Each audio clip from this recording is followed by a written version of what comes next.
Asthma is a condition characterized by breathlessness and wheezing. To understand how asthma causes shortness of breath, one must look at the normal respiratory system. Air enters the lungs through a large tube known as the trachea, which is supported by concentric rings of cartilage connected to each other by annular ligaments. The trachea splits into a right and left primary bronchus, and from there, each primary bronchus subdivides into secondary and tertiary bronchi. Tertiary bronchi continue to branch into smaller tubes called bronchioles. Unlike the larger tubes, bronchioles do not contain cartilage and must rely on smooth muscle in their walls to keep these airways open. The smallest and final branch of bronchioles, called terminal bronchioles, end blindly into the alveolar sacs. Alveolar sacs are made up of grape-like clusters of alveoli. Within these alveoli, gas is exchanged and vital oxygen enters the bloodstream. Throughout the bronchiolar tree, mucus is secreted from specialized cells in the walls to trap foreign particles and irritants that may be in the air we breathe. The walls consist of cells that are covered with cilia, whose main role is to push mucus up and out of the bronchiolar tree, disposing of the trapped particles and irritants. Looking at a cross-section of a bronchiole, it is evident that under normal conditions, there is little resistance offered to the incoming rush of inspired air. The wall of the bronchiole is relaxed and provides an open airway. Asthma is a chronic condition in which various irritants cause bronchioles to become inflamed. Some of the most common irritants are dust mites, pollen, smoke, stress, and infections. These irritants can cause a cascade of events, such as the release of leukotrienes and histamine from leukocytes and mast cells. The result is inflammation, overproduction of mucus, and bronchial constriction. All three block the airways, making it difficult for air to move in the lungs and thus triggering an asthmatic attack. There are several treatments for asthma. The most common is epinephrine and related compounds. Epinephrine stimulates beta-adrenergic receptors in the bronchioles and promotes the dilation of bronchioles. Epinephrine can be inhaled as a spray to open up clogged bronchioles, which in turn will relieve the symptoms of an asthmatic attack.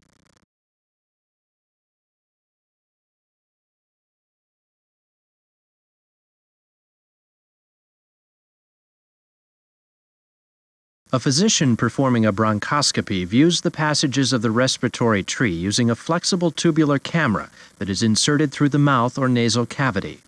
This procedure can also be used to remove a foreign object or biopsy the respiratory system. Notice the numerous passages of the bronchial tree that air can pass through.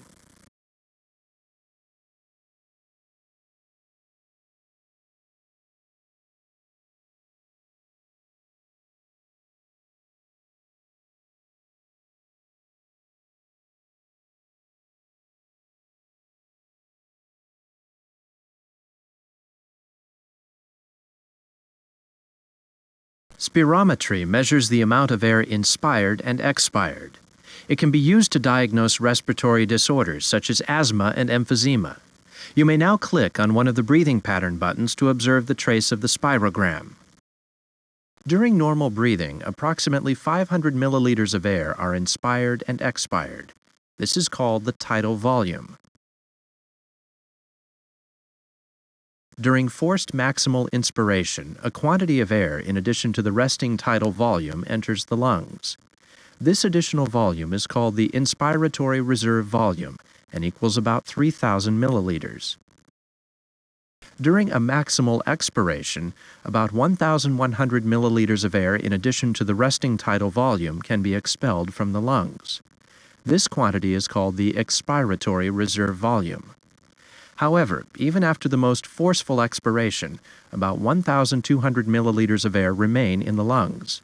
This is called the residual volume. During a combination of both forced inspiration and forced expiration, the inspiratory reserve volume is combined with the tidal volume and the expiratory reserve volume. This combination represents the greatest amount of air a person can inhale and exhale.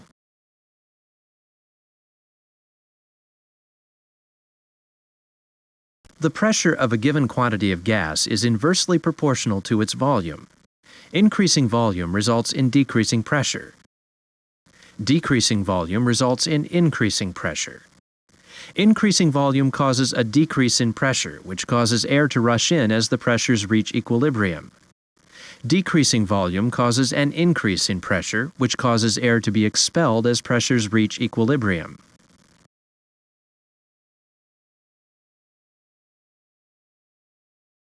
The process of exchanging gases between the atmosphere and the body's cells is called respiration and involves several events, including breathing.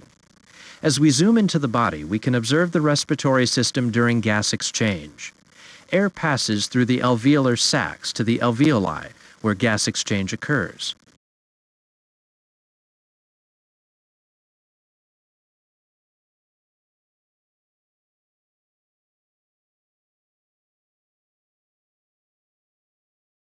In this cutaway view of an alveolar sac and its capillary bed, the process of gas exchange is easily observed. During inspiration, atmosphere air fills the alveoli and gas exchange occurs between the alveolar and capillary epithelia. Oxygen in inspired air is represented as a white gas. Carbon dioxide in expired air is represented as a blue gas. Notice the change in color in the red blood cells during gas exchange. Now let's zoom into a higher magnification view of gas exchange at the respiratory membrane. Red blood cells in the capillary adjacent to the alveolus release carbon dioxide and bind oxygen.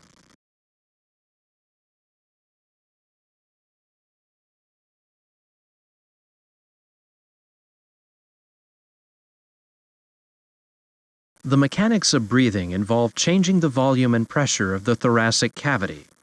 By using the principles of Boyle's law, one can see that the pressure in the thoracic cavity is inversely proportional to its volume. When the intercostal muscles contract, the ribs are elevated. At the same time, the diaphragm contracts. These events expand the thoracic cavity, decreasing its internal pressure. The lungs expand, filling the thoracic cavity. The resulting pressure in the lungs is lower than that outside the body. Air enters the lungs until equilibrium is reached. When the diaphragm and the intercostal muscles relax, the thoracic cavity recoils. The resulting increase in pressure causes the air within the lungs to be expelled. Each red blood cell contains 280 million hemoglobin molecules.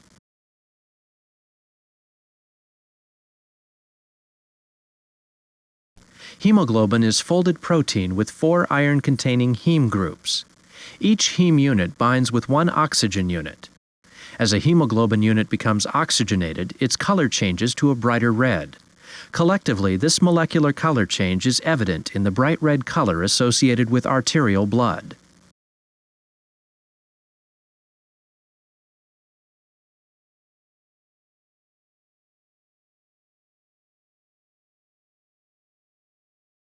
Research throughout the last few decades has demonstrated significant health risks associated with cigarette smoking.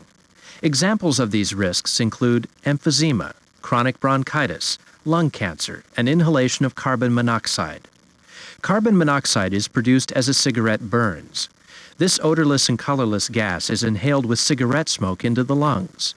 As smoke passes through the air passages, carbon monoxide is carried to the alveoli, the small air sacs in which oxygen exchange to the blood occurs. As blood passes through the alveolar capillaries, oxygen in the alveoli is attracted to deoxygenated hemoglobin located on the surface of the blood cells. However, carbon monoxide has a 200 times greater affinity for hemoglobin than does oxygen. Carbon monoxide molecules bind to hemoglobin and can prevent oxygen from reaching the body's tissues. The combined hemoglobin and carbon monoxide molecules are called carboxyhemoglobin. Although the levels of carbon monoxide produced in cigarette smoking are not immediately dangerous, research suggests that reduced oxygen transport to fetal tissues may contribute to the lower birth weight of babies born to mothers who smoke. There may even be a correlation between smoking during pregnancy and incidence of sudden infant death syndrome.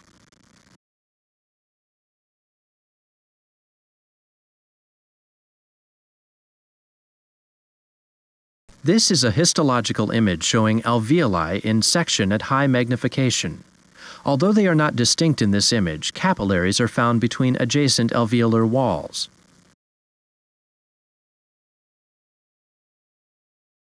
This histological image shows a bronchiole in cross-section. Many alveolar sacs may be seen as well.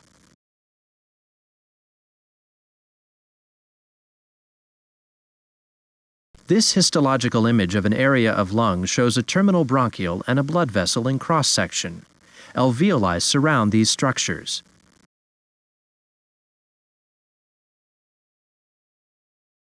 This histological image shows a section of the pseudostratified columnar epithelium lining the nasal cartilage.